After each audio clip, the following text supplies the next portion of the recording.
Les citoyens, en général, ils savent très bien que les services sont rendus de manière imparfaite, puisqu'ils se coltinent tout ça au quotidien.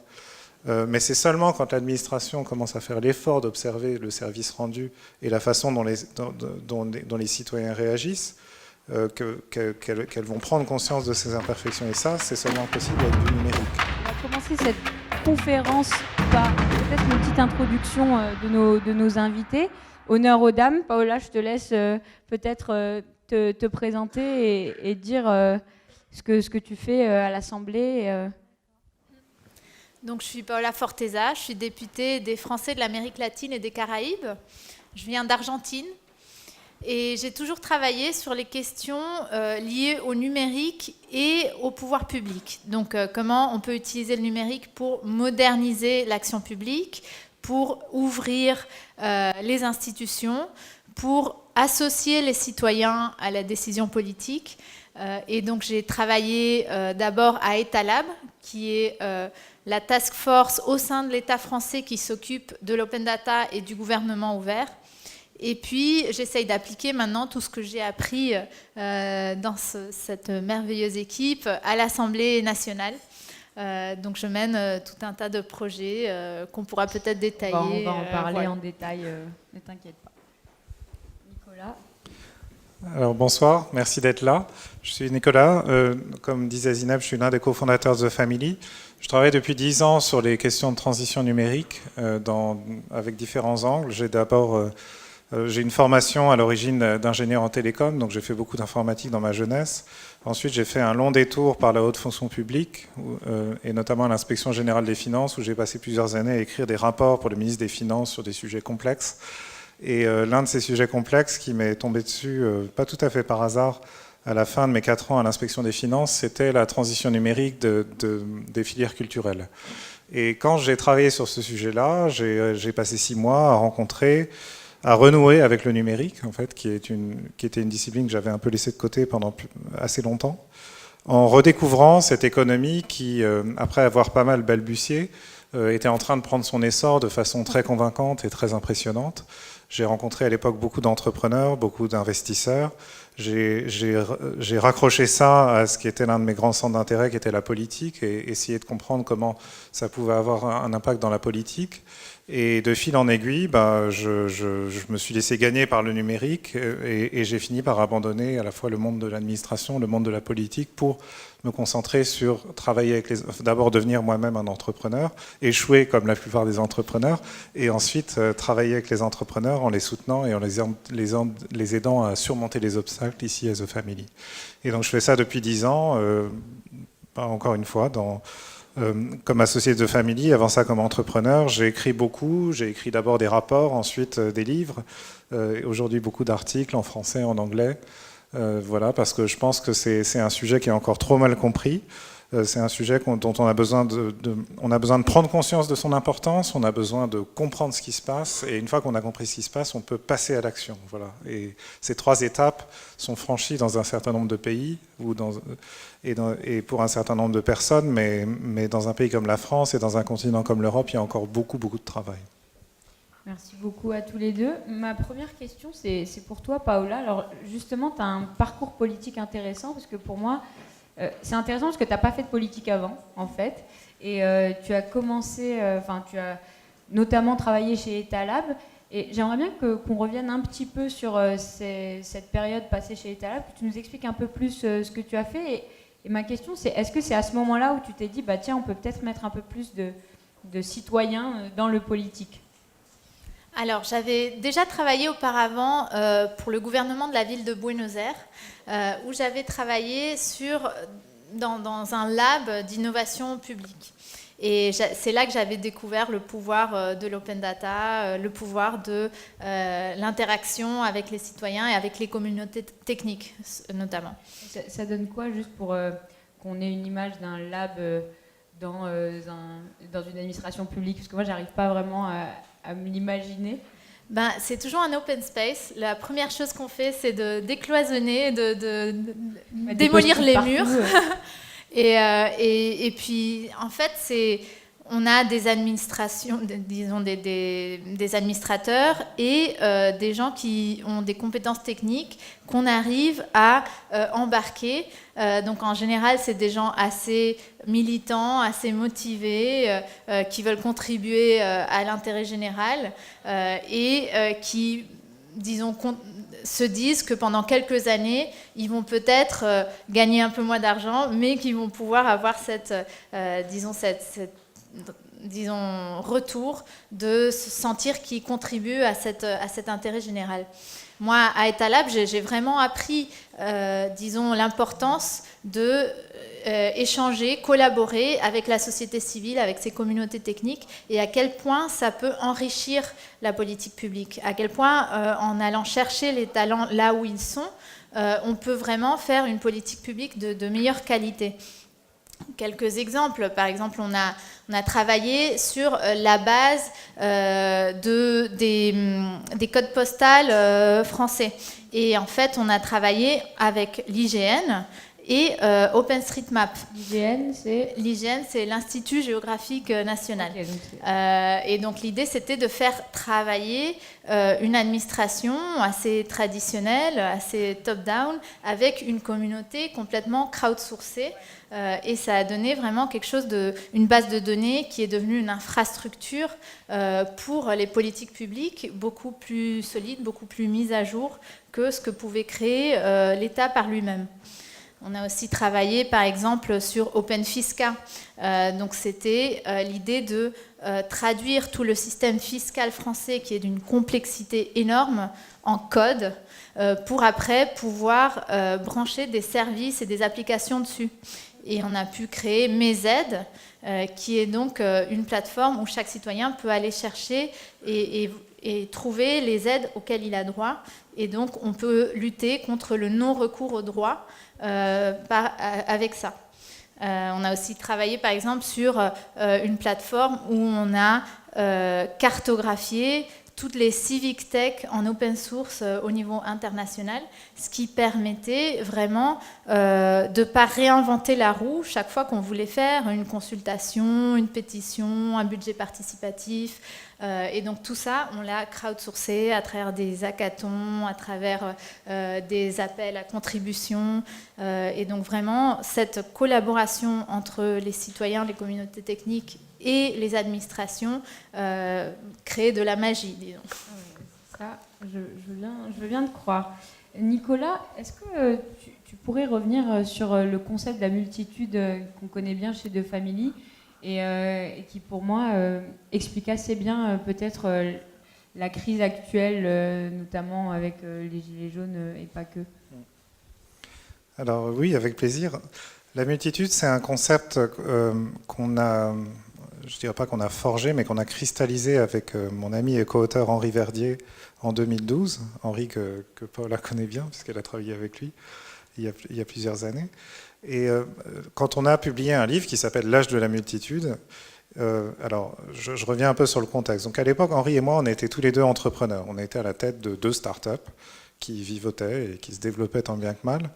Et on avait une particularité dans le monde des entrepreneurs, c'est qu'on était 2 entrepreneurs avec un profil assez institutionnel. On était très familiers de l'autre monde, du vieux monde, de celui des pouvoirs publics, des grandes entreprises, des collectivités locales, etc. Et la raison de ça, c'est que pour moi, j'avais un passé de haut fonctionnaire. Et Henri, sans jamais vraiment avoir travaillé dans l'administration à l'époque, il était président d'un pôle de compétitivité qui s'appelle Cap Digital et qui était un lieu de coalition en fait, des jeunes entreprises innovantes avec les autres parties prenantes de l'écosystème. Et donc son travail au quotidien, en tant que président de Cap Digital, c'était de rapprocher ces 2 mondes et de les aider à mieux se comprendre.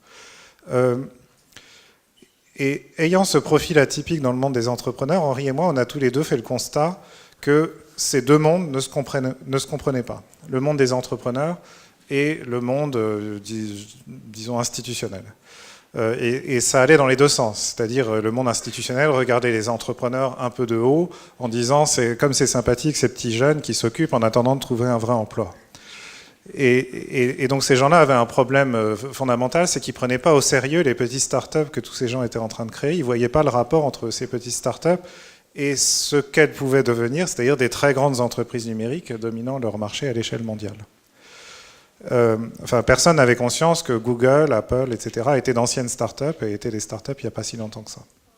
Mais en sens inverse, il y avait aussi une incompréhension et des malentendus. C'est que les entrepreneurs, quand on leur montrait du doigt l'État, la région Île-de-France, j'en sais rien, l'université de Créteil, ils disaient « Oh là là, tout ça c'est des bureaucraties, je vais me tenir le plus loin possible de ces gens-là que je cherche même pas à comprendre ». Et la plupart des entrepreneurs, c'est très bizarre quand on vient du monde de la politique et des pouvoirs publics, parce qu'ils connaissent à peine la différence entre un maire, un sénateur, un ministre. Pour eux, tout ça, c'est dans le même sac. C'est inefficace, pas pertinent, ça fait que parler, ça n'agit pas. Et ça les intéresse même pas d'en savoir plus, en fait, parce que les bons entrepreneurs, par définition, ils ont le nez sur le guidon. Ils sont focalisés sur une seule chose qui est le problème qu'ils cherchent à résoudre et ils mettent au point une solution pour résoudre ce problème. Donc Henri et moi, on s'est dit, voilà, il y a un problème de compétitivité. C'est-à-dire si on n'arrive pas à combler le fossé entre ces deux mondes, on n'ira nulle part. Parce que ça ne peut marcher que si ces deux mondes, au minimum, se comprennent et au mieux font des choses ensemble. Et donc on a décidé d'écrire un livre pour rapprocher ces deux mondes. Et ce qui était intéressant à l'époque, pardon, je fais un long détour mais sur le contexte, mais c'est important pour comprendre ce que c'est que la multitude. C'est que Henri, une bonne partie de sa carrière s'est faite dans le secteur de l'édition. Il a été notamment plus ou moins le directeur numérique des éditions Odile Jacob. Et donc il m'a dit, voilà, moi je connais la recette, le secret pour faire un bon livre. Alors je vais vous livrer le secret ce soir, si vous voulez écrire des livres, retenez bien ça. Un bon livre, c'est un livre qui porte une thèse très simple, très directe et très polarisante. C'est l'inverse d'un manuel qui parle de tout. Si vous voulez faire un bon livre, il ne faut pas parler de tout par le menu, il faut faire le tri et choisir une idée très forte qui se résume si possible en une phrase et qui, si possible, coupe le monde en deux. En fait, il y a des gens qui vont être enthousiasmés par cette idée et puis il y a des gens qui vont avoir une réaction épidermique de rejet. Ça, c'est le secret pour faire un bon livre. Et donc, ce qui prend du temps pour faire un bon livre, et c'est ce qu'on a fait à l'époque avec Henri, c'est pas tellement d'écrire le livre. Le livre, on l'écrit quand on a la thèse très au clair dans sa tête. C'est de trouver la thèse. Et donc, on a d'abord travaillé longtemps avec Henri sur comment expliquer l'économie numérique en une phrase. Et si possible, que cette phrase soit déroutante et assez polarisante. Et après plusieurs itérations autour de ça, de cet effort de définir l'économie numérique en une phrase, on avait des précédents. On cherchait une loi explicative, si vous voulez. Par exemple, je ne sais pas si vous êtes familier de l'économie de l'électricité, mais toute l'économie de l'électricité se comprend quand on comprend que l'électricité ne se stocke pas. Et c'est parce que l'électricité ne se stocke pas que toute la filière électrique est structurée comme elle l'est aujourd'hui. De même, il y a un autre secteur qui est un très bon exemple de ça, c'est la filière de la santé. La santé, la règle explicative de la santé, c'est que les gens sont prêts à payer n'importe quoi pour se faire soigner. Parce que se faire soigner, c'est assez souvent une question de vie ou de mort. Et donc quand quelqu'un se présente et dit « j'ai le médicament qui va vous soigner », vous êtes prêt à payer n'importe quoi. Et toute la filière de la santé est structurée autour de cette loi-là, et toute la régulation de cette filière est là pour empêcher justement qu'on fasse payer trop cher les gens quand c'est une question de vie ou de mort. Et donc on a cherché la même chose pour l'économie numérique, une propriété qui permette de la comprendre en une phrase. Et la propriété qu'on a trouvée, et qui a résisté, c'est un livre qui est paru en 2012, donc on est 7 ans après aujourd'hui, ça fait 7 ans que cette idée résiste très très bien à absolument tous les angles qu'on peut prendre sur l'économie numérique. Voilà, l'économie numérique, c'est une économie qui déplace la puissance de l'intérieur vers l'extérieur des organisations. Dans le passé, les organisations les plus puissantes, c'était des organisations qui concentraient de la puissance en leur sein. Elles immobilisaient des actifs tangibles extrêmement coûteux et intensifs en capital. Elles employaient un très grand nombre de personnes. Elles faisaient grandir des marques qui avaient une valeur considérable. Et tout ça, c'était détenu par l'entreprise et c'était souvent inscrit à son bilan. Et on a encore cette idée, en fait. On se dit, voilà, on est très impressionné par les grandes entreprises qui emploient beaucoup de gens. Et parce qu'on est encore prisonnier de ce préjugé selon lequel plus vous avez de ressources à l'intérieur, plus vous êtes puissant. Dans l'économie numérique, c'est plus du tout comme ça que ça se passe. La puissance à l'intérieur n'a plus grande importance parce que la puissance s'est déplacée de façon irrémédiable vers l'extérieur. Et elle s'est déplacée. Et qu'est-ce qu'il y a à l'extérieur des organisations? Il y a des individus. Et pourquoi ces individus sont devenus puissants? Pour deux raisons. D'abord parce qu'ils sont de plus en plus équipés. Ils possèdent tous des ordinateurs, des smartphones. Ils sont environnés d'objets connectés qui les rendent plus puissants, qui les augmentent. Et la deuxième raison pour laquelle ils sont plus puissants, c'est qu'un certain nombre de ces objets et des applications qu'ils utilisent sur ces objets et ces terminaux leur permettent de se connecter les uns aux autres en réseau, de se mettre en réseau. Et quand vous vous mettez en réseau, vous n'êtes plus un individu perdu dans la foule, vous êtes un individu rendu plus puissant par une alliance dynamique que vous formez avec tous les autres gens avec lesquels vous êtes connectés en réseau. Et donc c'est ça la puissance de l'extérieur. C'est-à-dire il y a des organisations qui restent monolithiques, pyramidales, qui continuent de concentrer des ressources en leur sein, d'employer des gens, d'immobiliser des actifs. Mais à l'extérieur des organisations, il y a ces individus qui sont autonomes, qui évoluent librement et qui se connectent les uns aux autres pour exercer leur puissance de façon complètement indépendante des organisations. Et pourquoi on est dans l'économie numérique aujourd'hui et plus dans l'économie fordiste? C'est parce que le rapport s'est renversé entre la puissance de l'intérieur et la puissance de l'extérieur. Très longtemps, la puissance de l'intérieur a permis de contenir la puissance de l'extérieur. Les organisations avaient l'ascendant sur les individus. Mais maintenant que ces individus peuvent se connecter en réseau, le rapport s'est renversé. Et c'est maintenant les individus en réseau qui ont l'ascendant sur les organisations. Et toute l'économie numérique et toute la société numérique peut être comprise à ce prisme-là. Voilà, donc on a fait ce travail, on a mis à jour cette règle explicative qui, encore une fois, résiste très bien. Et on a cherché, pour finir, un nom à donner à ces individus connectés en réseau. Vous savez peut-être que les Américains appellent ça « crowd ». Et « crowd », on a tendance, de façon un peu paresseuse, à le traduire en français par « foule ».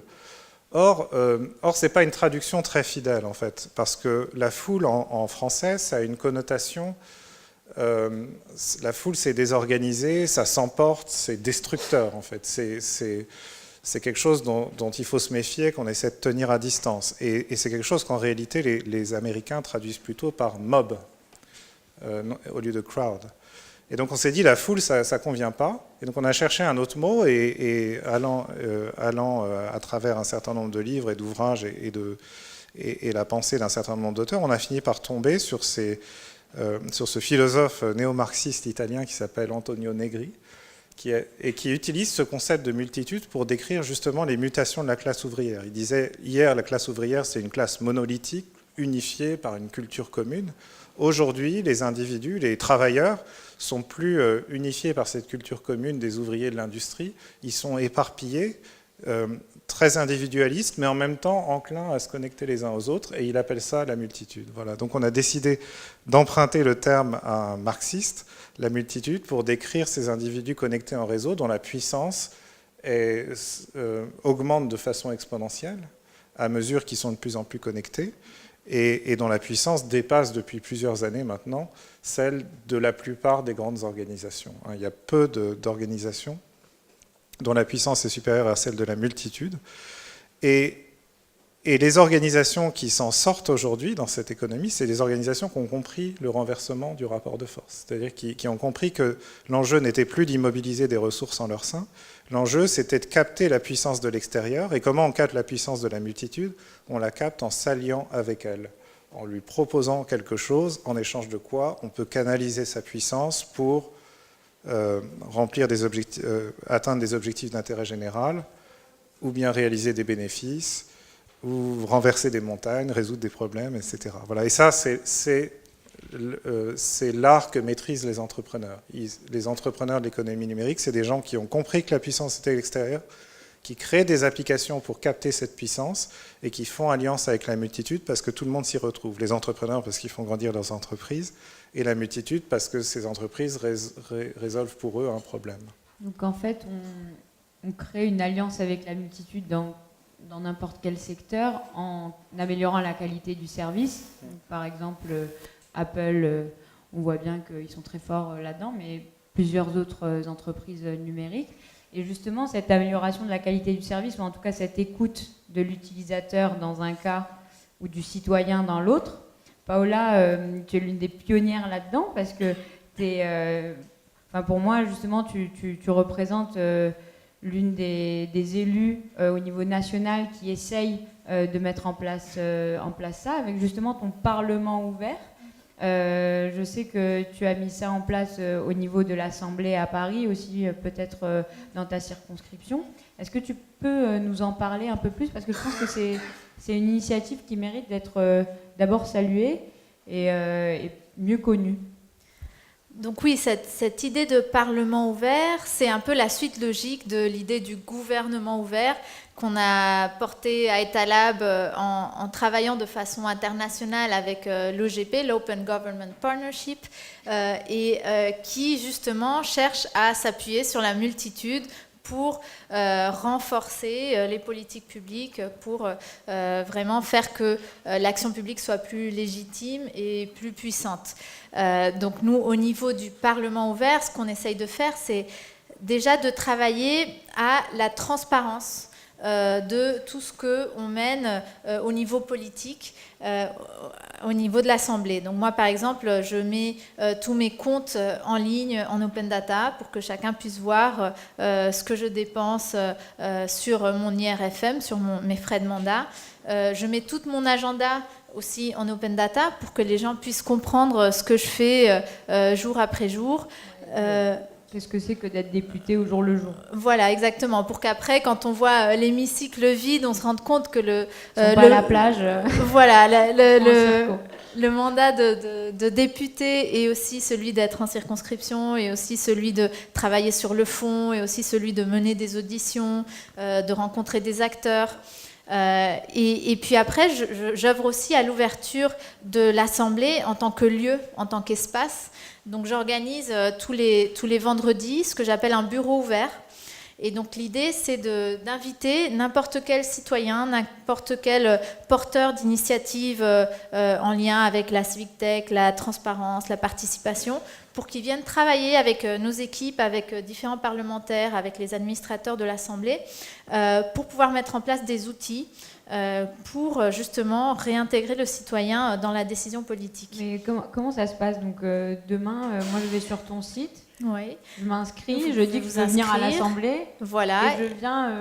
Et vous venez travailler avec nous. Et donc, on a déjà mis en place pas mal d'outils et d'initiatives. Donc, par exemple, une des premières qu'on a mis en place, c'est ce qu'on appelle les questions citoyennes. Donc, chaque député a la possibilité de poser des questions au gouvernement, que ce soit par écrit ou à l'oral, et le gouvernement est obligé de répondre. Donc, nous, ce qu'on voulait, c'est s'appuyer sur cette règle institutionnelle et la mettre à disposition de tous les citoyens. Donc on a ouvert cette plateforme, on a utilisé un logiciel qui a été développé en Islande, Your Priorities, pour faire du budget participatif, d'où l'importance du logiciel libre, de l'open source. On peut réutiliser des outils qui existent déjà. Et on a eu déjà 800 citoyens qui ont posé des questions, et on a une soixantaine de députés qui piochent des questions mois par mois et les posent au gouvernement. Les réponses sont publiées dans le journal officiel. Juste pour des gens qui ne savent pas forcément, les questions au gouvernement, c'est tous les combien? Alors, on a des questions orales, donc c'est tous les mardis et les mercredis, et les questions écrites, chaque député peut en poser quand il veut. Il y a juste un certain vocabulaire technique, donc on fait cette traduction entre ce que le citoyen exprime de façon assez spontanée et le format un peu plus traditionnel que demande cet exercice. Et on a eu vraiment des retours très très positifs. On a fait aussi, par exemple, j'étais à un moment rapporteur du RGPD, la loi sur la protection des données personnelles. Et ce texte était très très technique, très très complexe. Et en fait, pour comprendre le texte, on devait jongler avec 10 piles de papier parce qu'on avait le règlement européen, le projet de loi français, les avis du Conseil d'État, de la CNIL. Donc il y a beaucoup de renvois d'un texte à l'autre. Et donc on ne se retrouvait plus. Et donc quelque chose qui aujourd'hui dans l'économie numérique semble très simple, pour l'administration peut parfois être une montagne assez complexe à monter. Et là, c'était juste l'idée de faire un site où on puisse naviguer entre ces différents textes. Et donc, on a dû crowdsourcer les liens les hyperliens entre les différents textes parce qu'on n'avait pas de façon automatique de les détecter et de les renseigner. Et donc on a fait ça dans le bureau ouvert, et ce site a été utilisé après par l'administration de l'Assemblée nationale, par le gouvernement, par les journalistes, par tous mes collègues députés en hémicycle. Donc vraiment, parfois, avec des choses très très simples, on peut beaucoup simplifier notre travail au quotidien. Et mieux faire comprendre aux citoyens aussi le travail législatif, j'imagine. Voilà. Merci beaucoup. J'ai une question pour tous les deux, justement. On voit qu'il y a des initiatives au niveau national. Est-ce qu'il y a des initiatives comme ça pour faire alliance avec la multitude au niveau local, au niveau régional, au niveau européen? Et surtout, est-ce qu'il y a, selon vous, un bon échelon pour parler aux gens? Est-ce que c'est à l'échelon de la ville? Est-ce que c'est à l'échelon du territoire national? C'est une question que je me pose personnellement. Alors nous, par exemple, un autre des sujets qu'on a voulu porter au niveau du bureau ouvert, c'est celui du budget participatif. Et on voit que les budgets participatifs, ils sont très développés au niveau local et beaucoup moins au niveau national. Donc il n'y a que le Portugal, par exemple, qui a pu mettre en place un budget participatif au niveau national. Et nous, on essaye de faire ça au niveau français. Mais c'est vrai que pour les initiatives au niveau local, on voit beaucoup avec cette crise des Gilets jaunes que les citoyens sont en recherche d'un espace de sociabilité et d'un espace d'échange. Donc chaque fois qu'on mène des consultations, chaque fois qu'on mène ce genre d'initiative de participation, il ne faut pas oublier la partie présentielle. Et je crois que cette partie présentielle peut se développer beaucoup plus facilement au niveau local. On voit dans le grand débat qu'on a une plateforme nationale de contribution, mais on a aussi tout un tas d'ateliers, de débats citoyens qui se mènent au niveau local avec les maires, avec les associations. Et c'est ce qui permet vraiment d'aller outre la fracture numérique, géographique, de genre, d'éducation. Donc je crois que le niveau local, pour retrouver ce contact humain, cette proximité, est essentiel. Et le niveau européen, il faut vraiment qu'on le réinvestisse. Et ça sera certainement un des sujets des campagnes à venir. Parce que c'est un échelon qui est devenu trop technique, trop éloigné des préoccupations des citoyens, avec une institutionnalité très complexe, incompréhensible pour le citoyen lambda.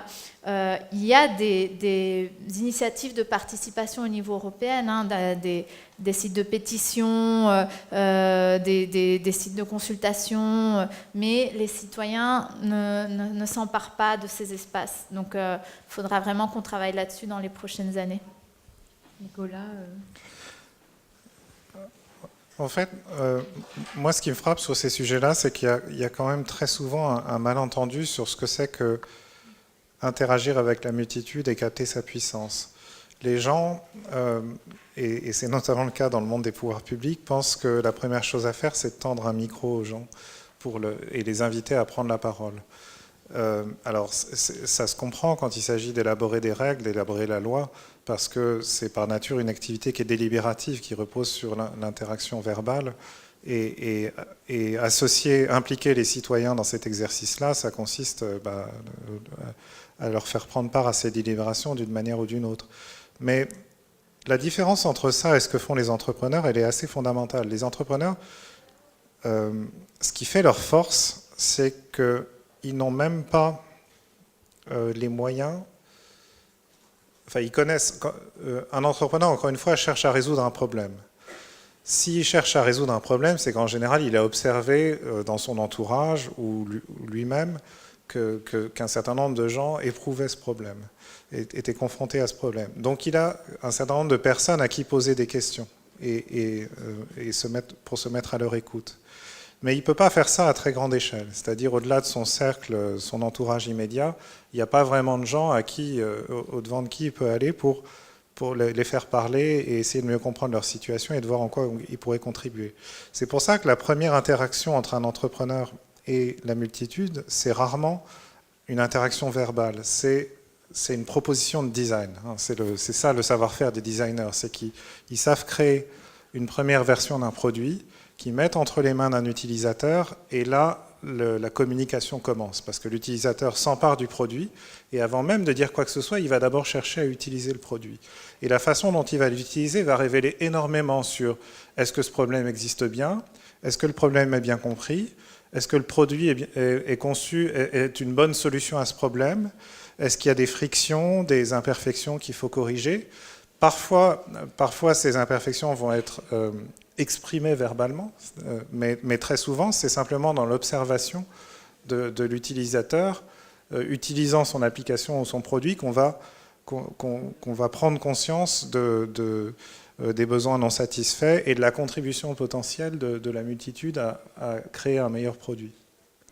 Et c'est seulement beaucoup plus tard qu'on va ouvrir des canaux de communication verbale, c'est-à-dire on ouvre un chat, un support client, etc. Et là, commencent à arriver des choses, mais qui sont très anecdotiques par rapport à tout ce qu'on a pu observer en interagissant avec un utilisateur qui ne formule pas les choses, qui se contente d'utiliser, de se comporter sous une loupe en fait grossissante.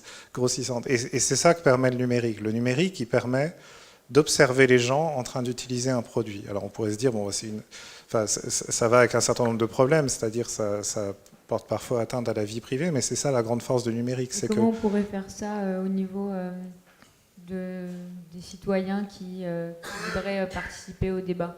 Est-ce que pour toi, les institutions de demain, c'est des institutions où d'abord on met en place une meilleure qualité de service et ensuite on attend le feedback, où on demande qu'est-ce qu'on pourrait faire de mieux Pour répondre plus directement à ta question sur les différents échelons de responsabilité, le problème d'un échelon comme l'État et a fortiori d'un échelon comme l'Europe, c'est que, au fond, c'est des échelons qui rendent assez peu de services directs aux citoyens. On ne s'en rend pas compte, mais on interagit nous-mêmes très peu avec l'État au quotidien. On interagit au moins une fois par an quand on déclare ses revenus à l'administration fiscale. Mais après, la plupart des interactions qu'on a avec l'administration, c'est des interactions avec des démembrements de l'État, des services déconcentrés ou des établissements publics ou des collectivités locales qui ne sont même pas l'État. Et donc la relation de service, elle n'existe pas pour les très grandes organisations que sont l'État et a fortiori l'Union européenne, elle existe beaucoup plus au niveau des collectivités locales. Et c'est pour ça que les collectivités locales sont beaucoup plus prometteuses en matière de participation des citoyens à la prise de décision, parce que elles peuvent engager le dialogue en commençant par rendre des services. Et en rendant ces services plus numériques, elles vont apprendre à mieux connaître les citoyens et à réaliser très souvent que ces services sont à côté de la plaque ou sont rendus d'une manière imparfaite. Et quand on commence à constater des imperfections, on rapproche les points de vue. C'est-à-dire les citoyens, en général, ils savent très bien que les services sont rendus de manière imparfaite puisqu'ils se coltinent tout ça au quotidien. Mais c'est seulement quand l'administration commence à faire l'effort d'observer le service rendu et la façon dont les citoyens réagissent qu'elles vont prendre conscience de ces imperfections. Et ça, c'est seulement possible avec du numérique. Et donc quand le numérique fait irruption dans cette relation de service, ça crée un espace de consensus sur la mesure dans laquelle ce service est adapté aux besoins. Et dans cet espace de consensus, on peut commencer à discuter et dire, bon, on constate, parce qu'on collecte des données sur la façon dont vous utilisez mon application, que c'est un peu à côté de la plaque. Maintenant, mettons-nous autour du table pour réfléchir à comment on peut l'améliorer. Mais tu vois que la première étape très importante, c'est de rendre le service. Parce que si vous envoyez simplement une invitation à la cantonade en disant « venez nous donner vos idées », en général, il y a 3% des gens qui se déplacent, c'est rarement les plus intéressants, c'est souvent les plus vindicatifs. Parfois, ils ont des idées à défendre qui n'ont rien à voir avec l'ordre du jour. Et donc, c'est toujours très décevant ces exercices. Par contre, si on commence par rendre le service, même d'une manière imparfaite, ça crée un espace de dialogue avec des gens qui sont directement concernés. Et parce qu'ils sont directement concernés, ils ont énormément de choses à apprendre à ceux qui prennent les décisions. Merci beaucoup. Justement, on voit un peu avec l'actualité, on a un petit peu parlé du grand débat des Gilets jaunes, qu'il y a une sorte de défiance envers le politique. Les citoyens en ont un peu marre, alors je vais parler de manière crue, mais du bullshit un peu. On en a marre, on a l'impression qu'il y a beaucoup de politiques qui sont un peu hypocrites, ou en tout cas il y a des éléments de langage, il y a des postures, et c'est pour ça que des députés qui représente mieux les citoyens, qui essaye de mettre plus les citoyens dans le débat public, font du bien à voir. Quelles est selon vous des solutions à court et à long terme pour apaiser le débat, essayer de créer du dialogue et essayer un peu de montrer que peut-être que voilà, il peut y avoir des politiques qui font les choses peut-être autrement. Paola? Donc moi, j'avais porté des propositions sur la participation citoyenne depuis longtemps et bon, je suis ravie de voir que ça devient un sujet à l'agenda en ce moment. Mais j'avais par exemple proposé le fait qu'on mette en place un droit de pétition au niveau de l'Assemblée. Il existe déjà un droit de pétition, mais un droit de pétition qui débouche de façon obligatoire sur un débat en hémicycle, un débat en séance, une fois arrivé un certain nombre de signatures. Et ce qu'on voit avec la crise des Gilets jaunes, c'est que ça a commencé beaucoup sur Facebook, mais ça a commencé aussi sur change.org avec une pétition. On a échangé avec les pétitionnaires et eux nous disaient on n'a pas eu de réponse. On était en train d'interpeller les pouvoirs publics et on n'a eu aucune réponse. On a eu personne nous a pris en compte et donc on est allé dans la rue. Et donc c'est parce qu'ils n'ont pas de canal institutionnel d'expression et de dialogue que le phénomène c'est un peu polarisé. Et donc je me dis, si on avait eu peut-être ce droit de pétition, on aurait pu identifier, avoir ce signal faible depuis le début et traiter politiquement, par le débat politique, ce sujet et avoir des réponses beaucoup plus rapides. Ou changer de cap, un peu ce que disait Nicolas, on voit qu'on a mal fait, alors on fait un peu autrement. Exact. Mais après, tout ce qu'on est en train de mettre en place avec le grand débat est aussi assez intéressant parce qu'on passe de cette notion de démocratie participative à une notion de démocratie délibérative, un peu ce qu'avait déjà théorisé Jürgen Habermas depuis longtemps. Et je crois que ça va vraiment dans le bon sens parce que il faut vraiment, on a un rapport avec la vérité en ce moment dans les réseaux sociaux, à travers les fake news, à travers les discours haineux sur lequel il faut qu'on travaille. Et ce grand débat va nous permettre d'avoir, on a déjà cette plateforme où on va avoir 1 million de contributions, donc c'est vraiment énorme. On passe vraiment à une autre échelle sur les autres démarches de consultation qu'on avait pu avoir autour de propositions de loi, de projets de loi. On avait entre 10 000 et 20 000 participants. Donc là, on est vraiment à 1 million, c'est vraiment une autre échelle. Et j'ai beaucoup bataillé pour qu'on ait ces données ouvertes en open data auprès d'autres associations et d'autres acteurs publics. Et donc, on pourra vraiment travailler sur ces données, des chercheurs, des associations, des start-upers pourront s'en emparer pour avoir leurs propres conclusions de ce que les Français ressentent en ce moment. Et je crois que là-dessus, il y a aussi plein d'autres plateformes qui ont été mises en œuvre. Il y a ce qui se passe sur les réseaux sociaux, il y a ce qui se passe au niveau local, des maires qui ont mis en place leur propre plateforme. Il y a par exemple une association qui s'appelle Entendre la France, qui a décidé, elle, de mettre en place un bot sur Facebook pour avoir, sur Messenger, pour échanger avec des citoyens sur Facebook et avoir des réponses aux questions posées par le grand débat. Et eux, par exemple, touchent une toute autre population, beaucoup plus jeune. Ils ont eux aussi déjà 200 000 réponses. Donc tout ça, on pourra le comparer, on pourra se rendre compte quels sont les biais, est-ce que ça a été manipulé par des lobbies, quelles sont les fonctionnalités qui permettent le plus un débat basé sur l'intelligence collective, qui permettent d'avoir des propositions plus consensuelles ou au contraire plus polarisées. Et donc je crois qu'on va beaucoup apprendre sur la participation citoyenne de cette expérience. Nicolas, qu'est-ce que tu en penses ? Alors, moi, je pense que la crise actuelle s'explique par un grand malentendu. Comme souvent dans ces périodes de transition, il y a toujours des malentendus entre l'ancien monde et le nouveau monde. Mais le malentendu, c'est l'idée que il y a une sorte de microcosme, en fait, les élites, disons, formés par les dirigeants politiques, les journalistes qui couvrent les dirigeants politiques, les dirigeants d'entreprises, etc. Tous ces gens, dans la sociologie des élites françaises, se fréquentent beaucoup, ils viennent souvent des mêmes écoles, ils se connaissent très bien, ils fréquentent les mêmes villégiatures de vacances, bref, ils jouent au golf ensemble. Et ces gens-là sont encore prisonniers d'une vision erronée de qui sont les individus et comment interagir avec eux. Leur idée, c'est qu'on peut encore s'adresser à la masse des individus pour lui faire passer un message.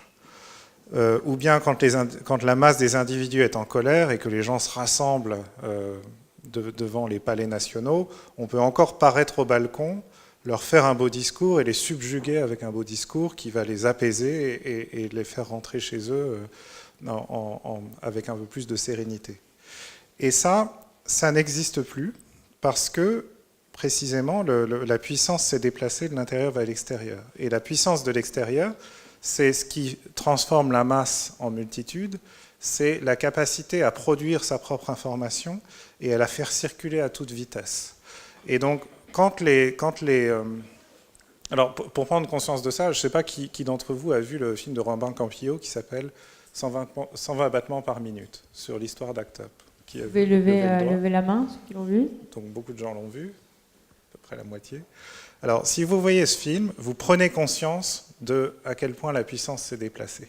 Parce qu'à l'époque où Didier Lestrade et d'autres ont créé Act Up, on voit très bien dans le film que pour faire parler d'eux, il fallait qu'ils imaginent des actions ultra radicales qui allaient attirer l'attention du système médiatique, comme projeter du sang sur les murs des laboratoires pharmaceutiques ou faire des die-in dans la rue.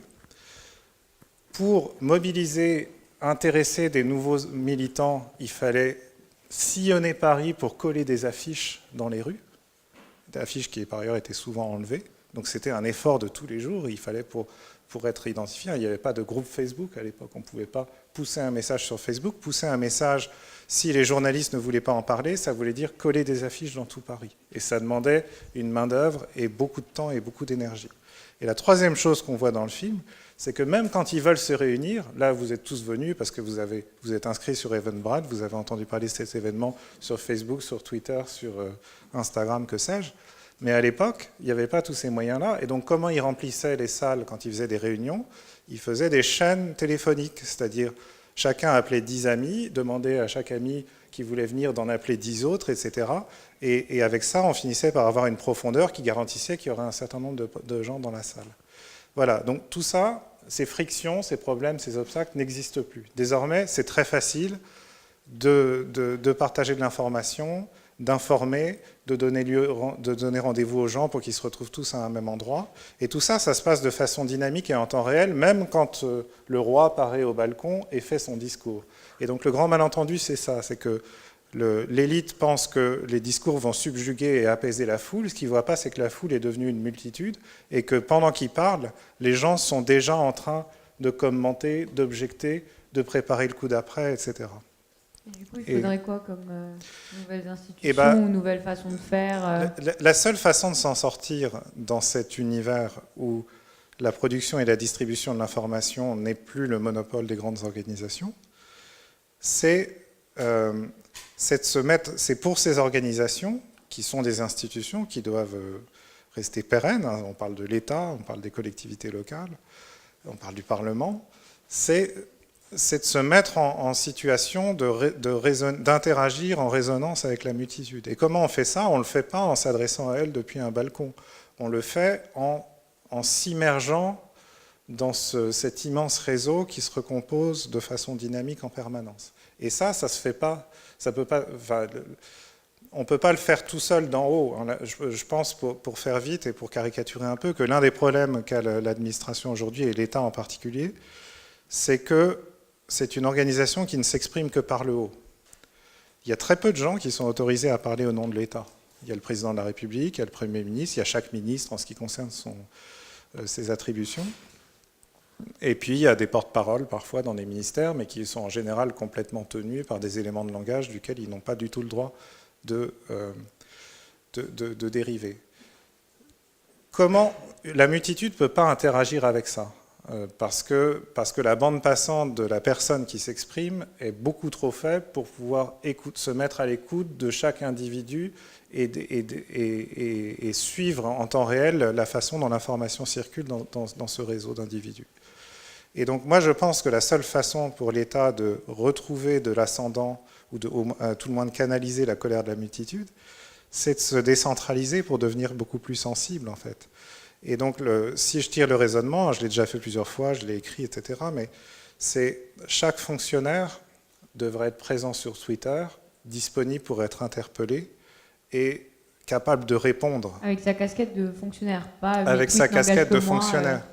Et hashtag qu'on connaît bien. Voilà, alors au début, ça fait très mal, parce que si vous êtes préfet, vous allez voir les employés en préfecture et vous leur dites, désormais fini d'être protégé derrière un guichet, vous allez tous ouvrir un compte Twitter et vous allez répondre, ça fait partie de votre mission, on va dégager du temps pour ça, négocier avec les syndicats, pour Instagram.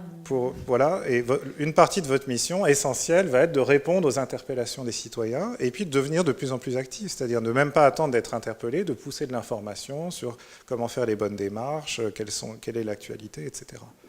Si c'est fait par tout le monde, plutôt que par un seul point dans l'organisation, eh ben ça crée une accessibilité sans précédent, en fait. Ça permet à chaque citoyen de dire désormais cette administration qui pour moi était opaque, surplombante et impénétrable devient accessible parce qu'au lieu d'interpeller le préfet dans une réunion publique ou d'aller voir le député du coin en me mettant dans la file d'attente pour le rencontrer à la permanence, je peux simplement parler au fonctionnaire le plus proche de moi dans mon réseau, qui peut être un cousin ou quelqu'un que je suis sur Twitter que je trouve intéressant, etc. Et au début, ça fait mal parce que les interpellations vont être brutales, violentes. Les gens ne sont pas du tout habitués à interagir, ni dans un sens ni dans l'autre d'ailleurs. Mais au bout d'un moment, ça dépend de la sensibilité. C'est-à-dire le président de la République, s'il a une administration qui fonctionne comme ça, avec une grande porosité avec la société dans son ensemble, c'est pas simplement pour pousser des messages vers l'extérieur, c'est aussi pour ramener de l'information vers l'intérieur et permettre à l'organisation de devenir plus sensible et de se recomposer elle-même comme un réseau. Et donc l'enjeu, voilà, si tout marchait bien, si tout était fait dans le bon ordre, le grand débat national, ce ne serait pas les élus, les grands élus écoutent les citoyens, ce serait les grands élus écoutent les fonctionnaires qui eux-mêmes sont connectés aux citoyens, mais à l'échelle de millions d'individus et dans des relations interpersonnelles rendues possibles par les réseaux sociaux. Et c'est comme ça qu'on connecte les deux réseaux, en fait, le réseau de l'intérieur, le réseau de l'extérieur, et que l'organisation, en activant son réseau intérieur, peut reprendre l'ascendant sur cette foule déchaînée qui en réalité est une multitude. Pardon, je me perds dans les concepts. Mais c'est très intéressant ce que tu dis. Justement, je voulais rebondir sur ça et poser une question à Paola. Toi, tu es passée de l'un à l'autre des mondes. Tu étais citoyenne dans le secteur privé à un moment, mais aussi le public. Et tu es devenue l'une de nos élus en 2017. Une des réactions et des réflexions qu'on a en tant que citoyen et que tu as dû peut-être avoir, c'est mais nos élus sont complètement déconnectés de nos vies de tous les jours.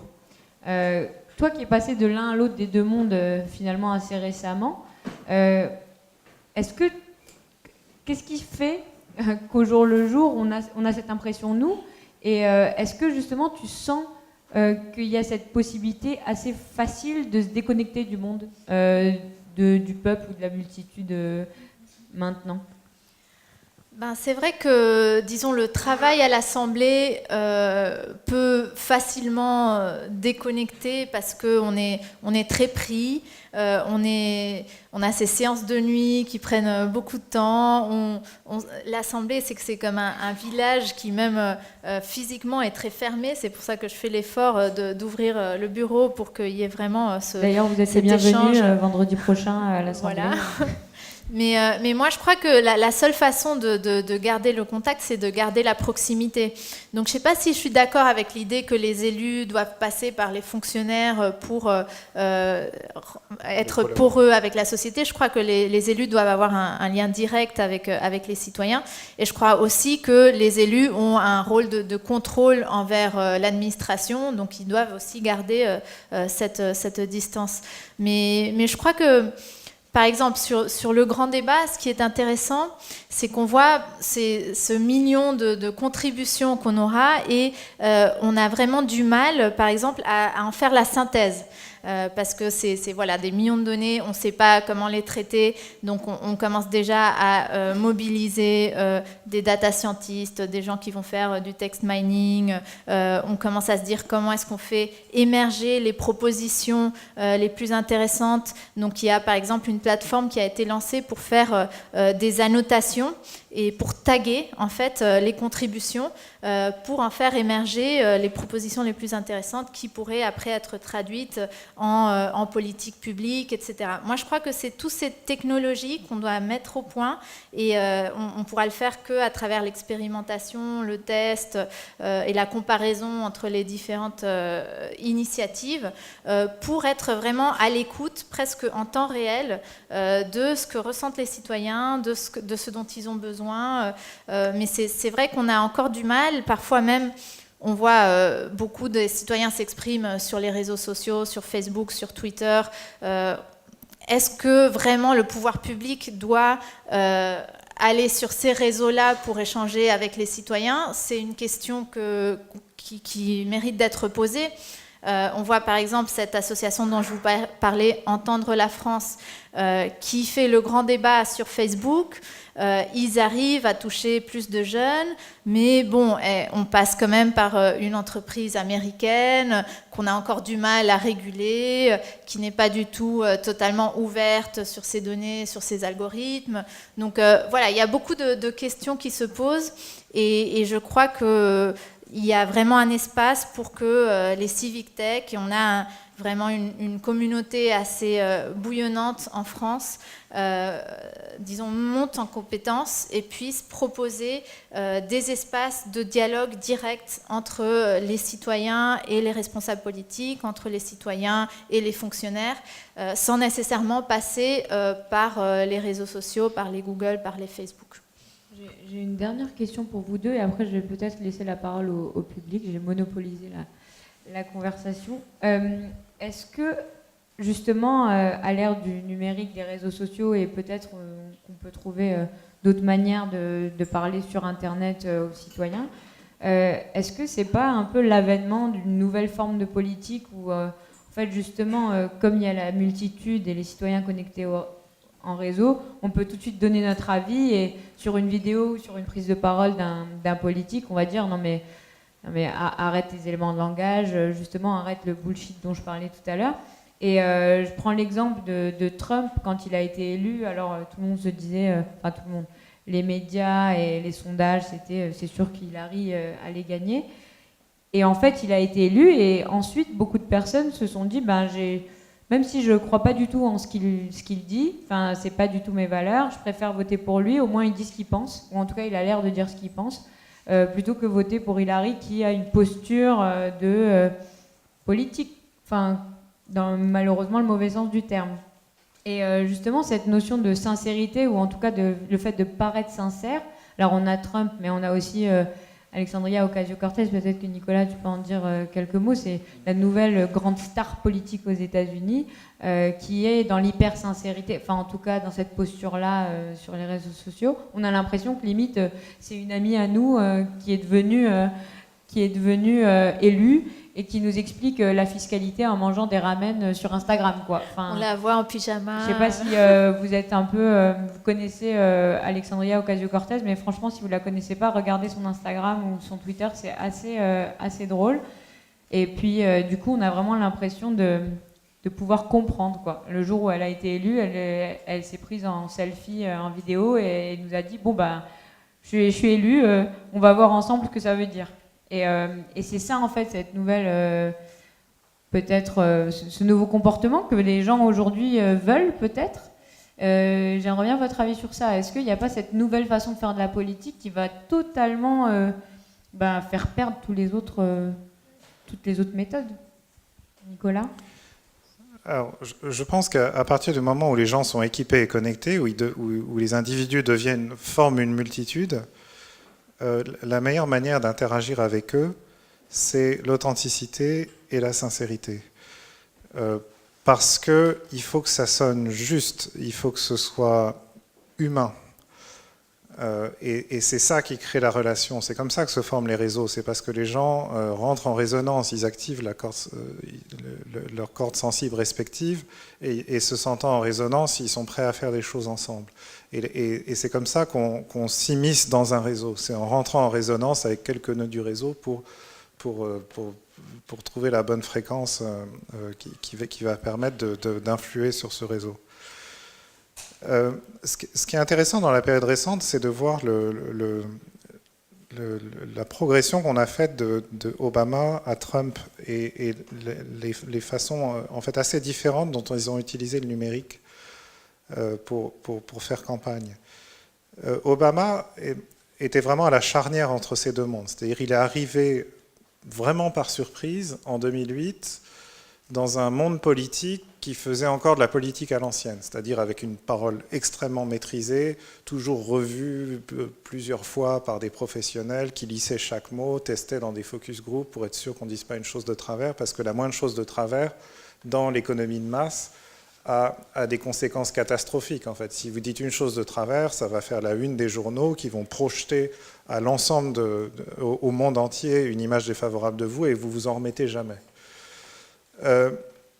Obama, il a réussi, parce qu'il est arrivé au moment précis de la transition, il a réussi à concilier les contraintes des deux mondes. C'est-à-dire, il a réussi, parce qu'il était lui-même très sobre, retenu, mais en même temps articulé et inspirant, à rentrer dans le moule d'un dirigeant politique traditionnel, qui ne dit pas un mot plus haut que l'autre, qui ne fâche pas grand monde, qui maîtrise ses sujets, etc.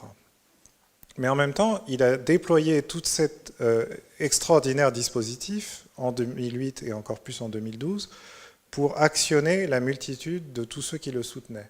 Et ces gens-là, leur mission, c'était de prendre les éléments de langage froid et impersonnel et de les traduire en langage humain pour aller frapper à la porte de leurs voisins et communiquer le message d'une façon authentique et sincère.